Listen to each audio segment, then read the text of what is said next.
Bienvenue sur Feedback, le podcast autour du management et du leadership. Je suis Elodie, manager depuis 14 ans, et ma mission, c'est d'aider les salariés et entrepreneurs à prendre confiance en elles pour manager sereinement leur équipe. Alors si toi aussi tu es convaincu qu'on peut avoir un management bienveillant et un leadership affirmé sans écraser les autres, abonne-toi. Tu trouveras ici tous mes conseils et retours d'expérience pour t'aider à devenir une des leaders de demain. Je te souhaite une agréable écoute.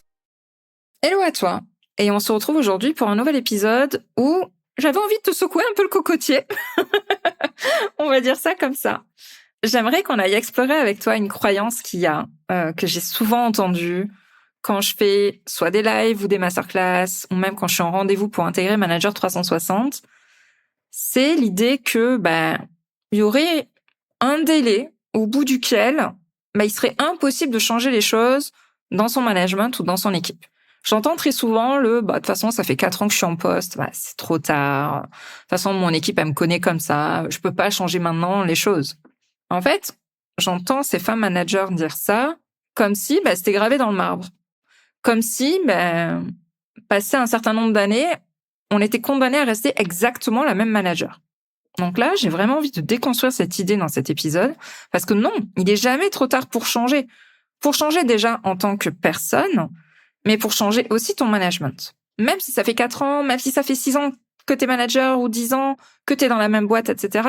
Même si t'as l'impression d'avoir mal commencé avec ton équipe, il n'est jamais trop tard. Je te fais cet épisode, il est lié un peu au concept de growth mindset, qui est l'idée que les choses ne sont pas fixées. On ne naît pas avec certaines compétences, on est capable d'apprendre, de s'améliorer et d'évoluer au fil du temps. Ça, c'est le growth mindset. Et vraiment, je vais m'appuyer là-dessus pour te faire cet épisode de podcast, parce que je veux vraiment que tu t'enlèves cette idée de la tête. Sinon, ça sert à rien que tu écoutes mes épisodes ou que tu lises mes newsletters si tu penses que tu ne peux rien changer dans ton quotidien. Et je fais cet épisode aussi parce que je suis passée par là. En fait, personnellement, j'ai mis 7 ans avant de mettre en place ma marotte, moi, qui sont les entretiens one-one hebdomadaires. 7 ans. Donc, tu te doutes bien que quand je suis arrivée en disant à mon équipe, on va faire des entretiens one-one chaque semaine, ils m'ont regardé avec des yeux de merlan frit. Et j'ai mis 9 ans avant de revoir complètement la façon dont j'animais mes réunions d'équipe, parce qu'en fait, je m'étais calquée sur le modèle de mon boss, ça correspondait pas à la façon dont moi, je voulais animer mes propres réunions. Donc, en fait, j'ai passé 7 ans ou 9 ans à faire comme ça, là, à l'intuite, à penser que ça allait, et à ne pas remettre en question certaines de mes habitudes. Et pourtant, j'ai changé des choses. Et pourtant, j'ai évolué et je me suis améliorée et j'ai réussi à faire évoluer mon équipe avec moi. Et c'est pas pour ça que c'était un aveu d'échec, c'était plutôt un aveu... c'était pas un aveu d'ailleurs, c'était un développement d'équipe, un développement de manager, une espèce de maturité aussi qui se mettait en place. Donc là, on va voir dans cet épisode pourquoi est-ce que tu peux changer les choses, même si ça fait 4 ans, 6 ans, 10 ans que tu es dans le même service avec la même équipe, dans la même entreprise. Déjà, j'ai envie de déconstruire l'idée que changer va détruire ta crédibilité. En fait, je sais ce que tu penses au fond de toi. Enfin, je suppose, du moins. Peut-être que tu te dis que ton équipe va penser que tu sais pas ce que tu veux, que tu changes d'avis comme de chemise ou de chaussettes ou de culottes, que t'es instable. Mais qu'est-ce qui est le plus crédible, en fait? Rester dans un fonctionnement moyen par orgueil ou évoluer parce que t'as pris conscience que tu pouvais mieux faire? Et je peux t'assurer que quand j'ai mis en place les entretiens one-one au bout de 7 ans, j'ai pas du tout perdu en crédibilité ou en légitimité. Au contraire. Parce que mon équipe, elle a vu que, je réfléchissais au fonctionnement des personnes entre elles, au fonctionnement manager-manager, que je voulais mieux les accompagner et que je prenais leur développement au sérieux. Parce que, en fait, il faut que tu aies en tête que une manager qui évolue va inspirer aussi son équipe sur le long terme. Ce qui tue ta crédibilité, c'est de rester dans un fonctionnement qui ne convient à personne. Et ce qui compte, c'est d'être cohérente et alignée avec la manager que tu veux incarner aujourd'hui. Et surtout, le monde change. Les équipes évoluent et changent. Et toi aussi, tu changes. Alors, pourquoi est-ce que ton management, il changerait pas, lui? Pourquoi est-ce que tu resterais immobile et arqué sur des convictions ou des habitudes sans oser les questionner ou oser les remettre en cause? Donc, garde bien ça en tête. Changer ne détruit pas du tout ta crédibilité, bien au contraire. Deuxième élément. Pareil, toujours lié un peu au regard des autres, c'est que ton équipe, elle ne te demande pas d'être parfaite.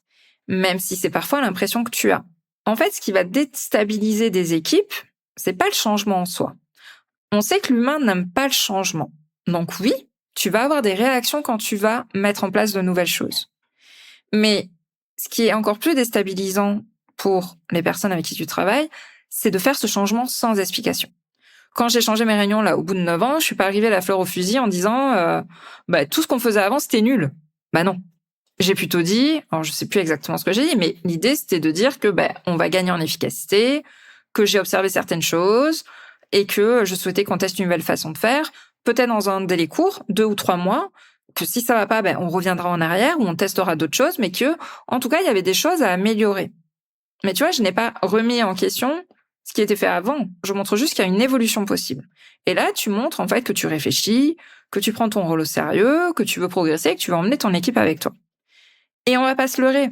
Ton équipe, elle ressent déjà que quelque chose ne fonctionne pas ou ne fonctionne plus. Parce qu'ils sont les premiers à en pâtir. Ils voient les choses avant toi. Donc, si tu es frustré dans ta façon de manager, si tu te sens inefficace, si tu es sous tension, ils le sentent aussi. Ils le voient bien que tu as des réunions qui sont bien trop longues et inefficaces. Ils le voient bien que t'es pas à l'aise avec le feedback ou qu'ils en ont pas du tout. Ils voient aussi que des fois, les règles, elles sont pas très claires ou que des fois, elles sont même injustes parce que, genre, les règles de télétravail, c'est un peu la tête du client, par exemple. Ou ils voient bien que des fois, t'es perdu et que t'as du mal à prioriser certaines choses ou qu'il y a une surcharge de travail qui a été mal répartie. Et donc, toi, dans ta tête, tu crois que le changement va les surprendre, mais en fait, mais absolument pas. Ils ont déjà ressenti cette nécessité d'évoluer. Alors, arrête de faire semblant, là. Franchement, si tu veux mon conseil, arrête de faire semblant que tout va bien et ose assumer qui tu es, ose assumer ta place et ose dire « je veux mieux faire ». On va faire mieux. Parce que je peux t'assurer que des fois, ça va être un soulagement et pour toi et pour tout le monde, même pour ton équipe, même peut-être même pour ta direction. Le troisième message, en fait, que j'ai envie de te faire passer dans cet épisode, c'est que le vrai blocage derrière ça, comme tout changement, c'est la peur. Et en fait, ce temps-là, cette excuse du temps, c'est une excuse qui est tellement confortable. Ouais, mais tu comprends, ça fait 4 ans, ça fait trop longtemps. C'est ce qu'on appelle, en fait, le biais des coûts irrécupérables.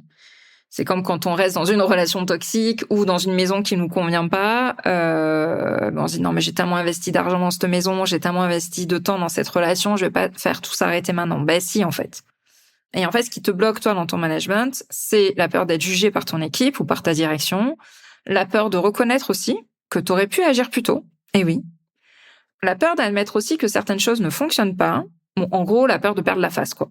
Face à ton équipe, face à ta direction. Mais cette peur, elle est normale et c'est ça, en fait, qui va t'aider aussi à sortir de ta zone de confort et à tester de nouvelles choses et à peut-être découvrir quelque chose qui te conviendra mieux. Moi aussi, je me suis dit à l'époque, mais comment je peux mettre en place des entretiens one-one maintenant alors j'en ai jamais fait? Ça va être naze, ça va être nul, je vais pas savoir quoi dire, etc. Ou encore pour le changement de mes réunions. Je peux te dire que vu les réunions que je faisais, je peux te dire que j'avais vraiment la peur d'être jugée. Quand je leur ai fait lancer des œufs du 2e étage, dans un team building, ils ont rigolé, ils m'ont pris pour une fada, mais on en a gardé un super souvenir et ça a vraiment créé de la cohésion dans l'équipe. Et ouais, peut-être qu'il va y avoir des réactions inattendues, peut-être que tu vas être jugé, mais si tu penses le faire pour le bien de ton équipe, let's go, quoi. En fait, t'es en train de progresser, t'es en train de tester. Et tu montres aussi que t'as le droit de faire des erreurs. Donc c'est hyper important dans le message aussi que tu donnes à ton équipe. Et c'est encore plus important parce que on demande à nos collaborateurs, lors de nos fameux entretiens annuels, oui, il faut que tu apprennes des choses, que tu te remettes en question, que tu évolues. Et toi alors? Pourquoi tu t'interdirais la même chose? Pourquoi tu t'interdirais d'apprendre, de te remettre en question et d'évoluer toi aussi? Surtout que c'est ce qu'attend de toi la direction, n'oublie pas. Et je sais aussi que cette peur du changement, c'est de se dire que tu dois tout révolutionner du jour au lendemain. Alors non, la base en fait, ça va être d'identifier ce qui fonctionne déjà très bien avec ton équipe, ce qui te prend de l'énergie et qui t'épuise par contre, et ça, le but ça va être de voir comment corriger ça, ou encore ce qui limite comme un peu un plafond de verre, qui limite un peu ton impact et ce que tu peux faire. Et c'est une fois que tu auras fait cette identification que tu vas pouvoir décider par quoi tu commences. Et une seule chose à la fois. Moi, c'est comme ça que j'ai commencé. J'ai pas transformé tout d'un coup. J'ai pas échangé les réunions et mis en place des entretiens one-one, échangé mon organisation d'outils, etc. en même temps. Non. J'ai fait étape par étape, sur plusieurs mois. On ajuste au fur et à mesure. Donc moi, maintenant, j'ai envie de te poser une question. Ça fait peut-être 4 ans, 6 ans, comme je t'ai dit, 2 ans que t'es à la tête de cette équipe-là. Est-ce que tu es prête à continuer comme ça encore 2 ans supplémentaires? La même routine, le même quotidien, les mêmes réunions, les mêmes entretiens? Si la réponse est non, alors je pense qu'il est temps de faire un vrai point. Et je te propose qu'on le fasse ensemble lors d'un live que j'organise le 19 février à 20h. Là, on va faire carrément l'audit de ton management. Ça va être un audit qui est concret. On n'est pas là pour se juger, hein. Mais en fait, l'idée, c'est que tu repartes à la fin de cette heure ensemble de live, que tu repartes avec des éléments clés où tu sais où tu en es aujourd'hui, ce qui fonctionne, ce qui te freine et par quoi tu dois commencer pour évoluer, parce que oui, je vais te donner des conseils concrets en fonction des réponses de ton audit. Ça va être vraiment des conseils ultra personnalisés par rapport à ta situation, à toi. Donc le lien pour t'inscrire à ce live, il est directement dans la description de cet épisode. Réserve ta place. Il y a à chaque fois une super ambiance. On est entre 50 et 100 managers à chaque fois. Et vraiment, tu vas repartir avec des pépites pour ta situation à toi. Et surtout, rappelle-toi, il n'est jamais trop tard pour évoluer. On a plus de 40 ans de carrière. On a plus de 40 ans à passer au travail. Donc, on va pas rester là paralysé là, pendant toutes ces années à faire toujours la même chose. Donc, rejoins-nous pendant ce live. Tu auras des pistes concrètes pour améliorer les choses. Et j'espère en tout cas que cet épisode aura été un déclic pour toi et qui t'aura montré que oui, on peut changer, on peut évoluer quand on est manager, même si ça fait plusieurs années qu'on est dans ce poste-là et à la tête de cette équipe-là. Je te remercie pour ton écoute. J'espère que je te verrai en live du coup jeudi et je te dis à très vite. Je te remercie d'avoir écouté cet épisode jusqu'au bout. Si tu l'as apprécié, je t'invite à t'abonner sur ta plateforme préférée et à me laisser un commentaire 5 étoiles. On se retrouve au prochain épisode pour parler management et leadership.